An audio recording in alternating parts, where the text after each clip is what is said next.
Have you ever found yourself giving up pieces of who you are all in the name of love? What if that love began to break you, instead of building you up? Today's story is not just about a love gone wrong, it's a wake-up call for anyone who has ever felt unseen, disrespected or diminished in a relationship. Whether you're young or old, this tale will challenge you to reflect on self-worth, love, and the courage to walk away from toxicity. Stay until the end and discover how to reclaim your dignity and find peace within yourself. One, I love Thatch revived him. Edward had spent most of his life as a man of quiet dignity. At 70, his life had been marked by hard work, familiar responsibilities, and the wisdom that comes from decades of experience. But as years passed, and his children built lives of their own, Edward found himself grappling with a growing emptiness. He longed for connection, for love, not just companionship, but the kind of love that makes you feel truly alive. When he met Julia, it felt like a spark had lighted deep within him. Julia was everything Edward thought he needed. She was vibrant, full of energy, and had a charm that seemed to bring color back into his otherwise quiet existence. For the first time in years, Edward felt like the world was opening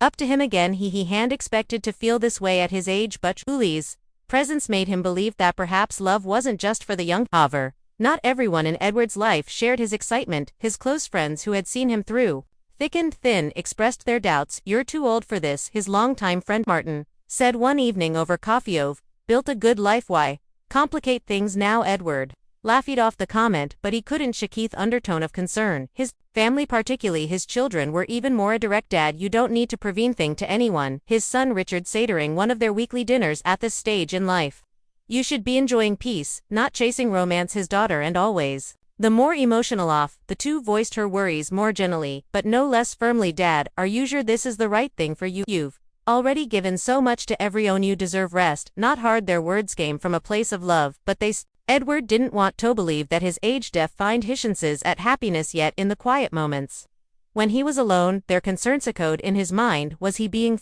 anxious? This longing for love, just a desperate attempt to fill a void hadn't want to face despite his doubts? A small defiant spark pushed him forward, wasn't ready to accept that life had nothing more to offer him. "I've lived for others my whole life," Edward thought.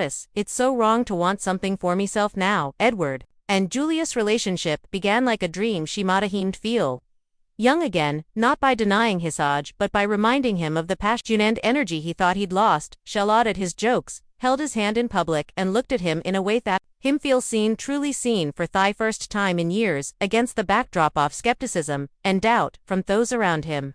Edward clung to Julia and the hope she represented for him. This wasn't just about finding love, it was about proving to himself that he still had the capacity to feel alive, to take risk, and to experience joy. In those early days, their relationship was a whirlwind of laughter, dinners, and long conversations that stretched into the night. Julia had a way of making Edward feel like he was the most important person in the room. Her attention filled a void he hadn't even realized was there. But beneath the surface, Edward carried the weight of the warnings he had heard. His friends and family weren't against his happiness, they simply wanted to protect him from the pain they feared could follow. He assured himself that their doubts weren't founded. After all, hadn't he earned their right to a little happiness? Little did Edward know the relationship that had begun as a source of revival would soon test the very core of his self-worth. To the thrill of new love, Edward had never imagined meeting Simone like Julia. At this stage of his life, she was magnetic, drawing people in with her live spirit and warm, confident demeanor. To Edward, she wasn't just a woman, she was a reminder that life could still hold surprises, even for Simeon's age. He hadn't felt this alive in decades. Their connection grew quickly. Julia brought an energy to Edward's life that righted passions he thought had forever. She would invite him to places he hadn't visited in years, as art galleries, bustling cafes, and even the occasional dance hall. Is just a number," she teased, pulling him onto the dance floor one night. For Edward, every laugh, every shared glance, every touch felt electric. He loved the way Julia seemed to see beyond the wrinkles on his face or the slight stiffness in his gatesh. Made him feel desired, valued, and most importantly alive. For a man who had spent years feeling overlooked, this was intoxicating. He wanted to give Julie everything, to show her how deeply he cared, and so he began to shower her with affection. Edward found himself bending over backward to make her happy. Small gestures became grand ones. He surprised her with gifts that made her eyes light up: a necklace she'd admired in a shop window, an impromptu weekend getaway to a charming countryside. In her happiness became his mission, and every smile she gave him in return felt like a reward. At first it all seemed perfect. Julia brought out a side of Edward hadn't seen in years. He felt adventurous, confident and willing to step out of his comfort zone. She encouraged him to try new things, new clothes, new hobbies, even a new way of looking at life. "You're not old," Edward would say with a playful laugh. Ujays needed a little spark, but even as Edward bus. In the glow of this new love there were small, almost imperceptible cracks forming beneath the surface.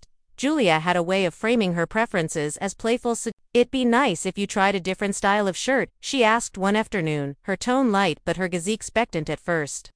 Edward didn't mind Hewelcomed her input, even enjoyed it. After all, wasn't love about adapting to another? What he didn't notice at that time was how these small suggestions began to add up. The little changes Julia proposed started to shape more and more of Edward's life. His favorite jacket, a bit too old-fashioned, Julia had said, was replaced his usual routine, the one he had carefully built over the years, began to shift to accommodate Julia's whims. Edward convinced himself it was a small price to pay for the joy she brought into his life. As the relationship deepened, request became less playful and more pointed. "I think you'd look better if you lost a little weight," she said, opening her tone casual but her words lingering in the air like an unspoken challenge.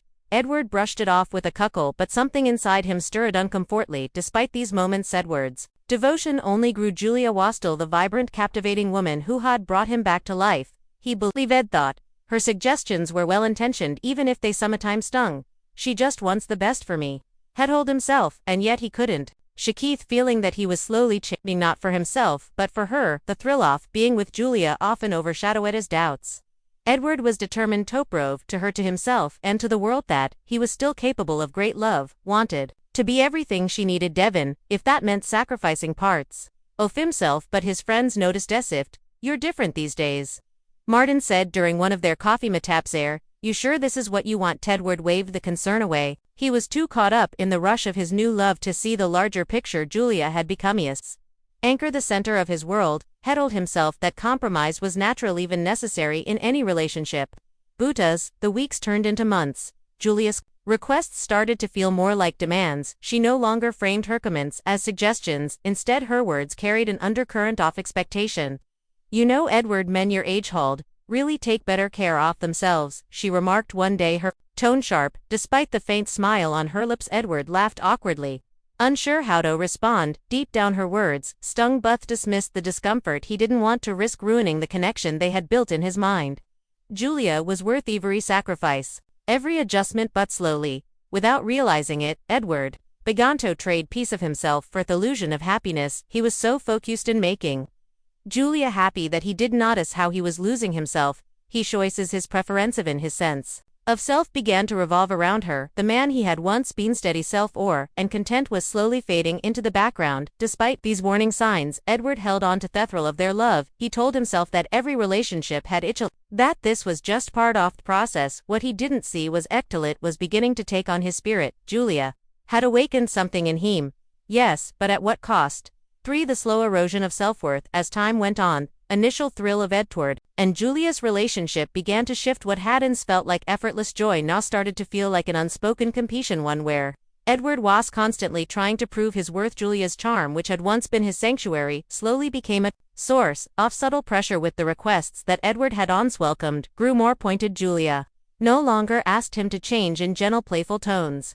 She expected it. Her words began to carry an edge that cut to person. "Edward wanted to admit you should really try harder to keep up," Edward said one day after he hesitated to join her on a hike. The comment, delivered with a teasing smile, stung in ways he couldn't quite put into words. Edward found himself bending further and further to meet Julia's growing expectations. It started with small things, a different way of dressing, a new diet, joining activities he had little in, but gradually these changes began to chip away at the man he had been. His favorite foods, his comfortabilities, even his hobbies, started to feel like relics of a life he was no longer allowed to live. At first, Edward realised, he told himself, that relationships required compromise. It's not a big deal. He thought, "She just wants the best for me," but deep down, he began to feel the strain. Julia's words, once a source of warmth and encouragement, started to carry an undercurrent of criticism that was impossible to ignore. "You could be so much more, Edward, if you just treat harder," she said one evening, her voice carrying a note of frustration. Edward smiled weakly, unsure of how to respond. He didn't want to risk losing her, so he nodded, promising himself that he would try harder. The changes were in jest. External over time, Edward's confidence, once a hallmark of his character, began to erode. He found himself second-guessing his every action, wondering if he was doing enough. To make Julia happy, he became hyper-aware of his flaws, real or imagined, as if her gaze had become a magnifying glass, highlighting everything he was not. Julia's criticisms grew sharper. Men your age shouldn't let themselves go, she quipped one day as Edward reached for dessert. Another time she remarked, why didn't you dress like other men? You'd look so much better if you made effort. Each comment delivered with a faint smile. Cut deep than the last. Edward tried to brush these moments off, but they stayed with him, lingering in his mind long after the conversation's end. He began to obsess over his appearance, his weight, his posture. Things had never given much thought to before. The mirror, once a simple fixture, his home, became a source of quiet dread. The man staring back at him was no longer someone he recognized. What hurt most wasn't the criticism itself, but the realization that Julia no longer seemed to see him the way she once had. The warmth in her eyes had faded, replaced by a distant, almost dismissive look. The moments of affection that hadn't defined their relationship became rare, doled out sparingly, and only when Julia wanted something from him. Edward started to feel like a shadow in his own relationship. He wasn't an equal partner no more. He was an accessory to Julia's life, molded and shaped to fit her vision. The love that had once made him feel alive now felt suffocating, yet desperate pain. Edward couldn't bring himself to walk away. He clung to the memories of who Julia had been when they first met, vibrant, kind woman who had made him feel young again. He told himself Thatch was still in there somewhere, and that, if he just tried hard enough, heckled bring her back. But as the weeks turned into months, Edward began to feel told the relationship was taking on him, not just emotionally but physically. Well, he lost sleep, his appetite waned. The weight of constant self-doubts started to manifest in subtle but undeniable ways. His friends noticed that change. You don't seem like yourself, Edward, Martin said one day. Are you sure or okay? Edward forced a smile, assuring Martin that everything was fine, but deep down, he knew it wasn't the man he had once been. The man who had lived a full, confident life was slowly fading. He felt trapped, not just by Julia but by his own fear of letting go. The idea of walking away terrified him. He had invested so much of himself into this relationship, given so much of his time, his energy, his love. How could he let it all go, and what would he be left with if he did? The thought of facing the world alone, of admitting that the relationship had failed, felt unbearably. And so Edward stayed, convincing himself that things would get better, that Julia will change, that he could somehow fix was broken. But deep down he knew the truth. He was losing himself with every passing day. The man he had been was slipping further and further away, placed by someone desperate to hold on to a love that no longer served him. Fourth breaking point. Edward's breaking point didn't arrive with a dramatic argument or a sudden revelation.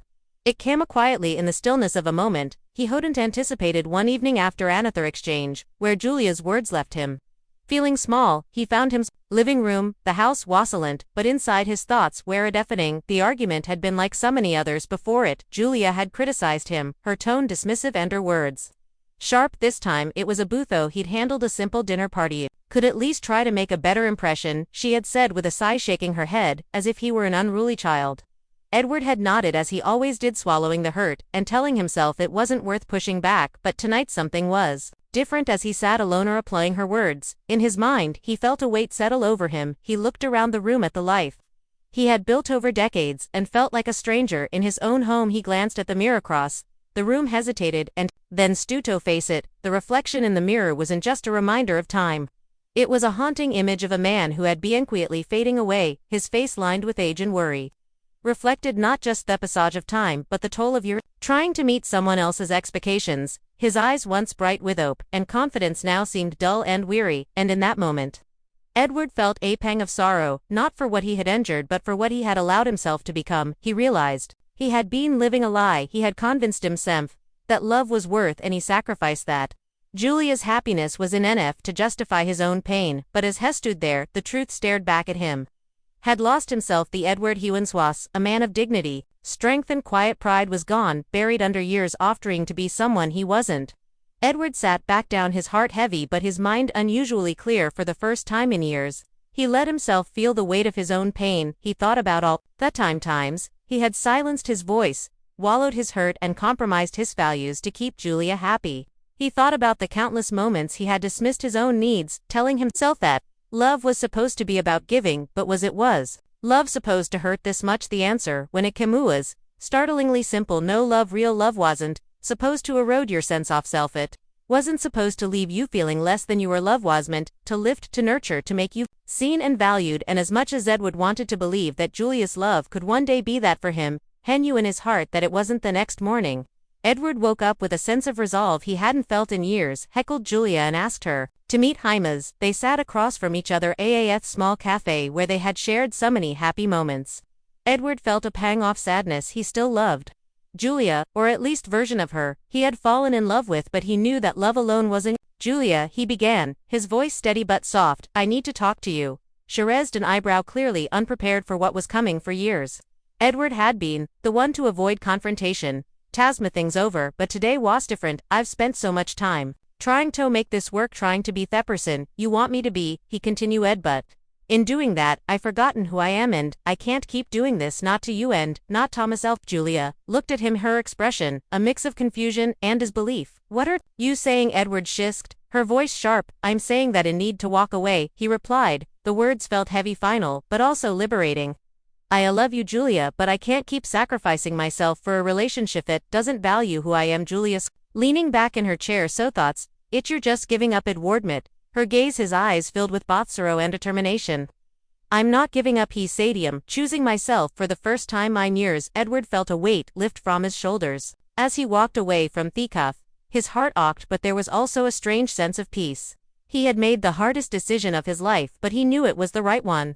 He wasn't walking away from love, he was walking toward himself. 5 Reclaiming. Edward walked away from the cafe with mixed emotions. The weight of the decision pressed heavily on him, but beneath the sadness, there was a flicker of something he hadn't felt in years. Freedom. For so long he had been tethered to Julia, her opinions, and expectations. He had willingly shouldered to keep their relationship alive. Now, first time he felt a sense of release as the days turned into weeks. Edward began to rediscover parts of himself he had forgotten at first. The silence in his home was deafening without Julia's presence. There were urgent texts to respond to, no outings planned to suit her interests, and no constant worry about whether he was measuring up to her But that silence soon became a gift. It gave Edward the space he needed to think, to reflect, and to reconnect with the man he used to be. On evening, as Edward sat by the window watching the sunset, a thought struck him. Had spent so much time trying to win Julia's love that he had forgotten the most important love of all, his own. Realized he had been pouring his energy into a relationship that demanded more and more from him, while giving less and less in return. He had allowed himself to be tied to someone else's approval, and in doing so he had lost sight of his inherent value. With this newfound clarity, Edward began to take small but meaningful steps to reclaim his dignity, started by neglecting his own needs and desires. It wasn't until he stepped away from the relationship, Thoth realized the power of self-love. By prioritizing his own well-being, he not only reclaimed his dignity but also opened the door to a more authentic and fulfilling life. For anyone watching this story, Edward's journey offers a powerful message. You are enough. Your value doesn't depend on another person's opinion or validation. It comes from within. From the experiences you've lived, challenges you've overcome, and if you've given freely. When you embrace your worth and refuse to settle for anything less than mutual respect and appreciation, you unlock the potential for true happiness. Edward's story is a reminder that self-worth is a journey, not a destination. It's never too late to reclaim your dignity, rediscover your value, and prioritize your happiness. If you've ever felt unseen or diminished in a relationship, take this as your wake-up call. You deserve a love that lifts you up, not one that tears you down. Oh, I want to hear from you. What less Edward's journey resonated most with you? Is it the importance of self-love, letting go of toxic relationships, or the courage to start over? No matter your age, share your thoughts in the comments below. Your experience could inspire someone else to take that first step toward change. If Edward's journey has touched you, take a moment to reflect on your own life. What changes could you make today to honor your self-worth? And if this story resonates, share it with someone who might need to hear these lessons. By supporting this channel, you're helping us spread valuable lessons about love, life, and self-worth. Remember, you are enough just as you are. See you in the next video.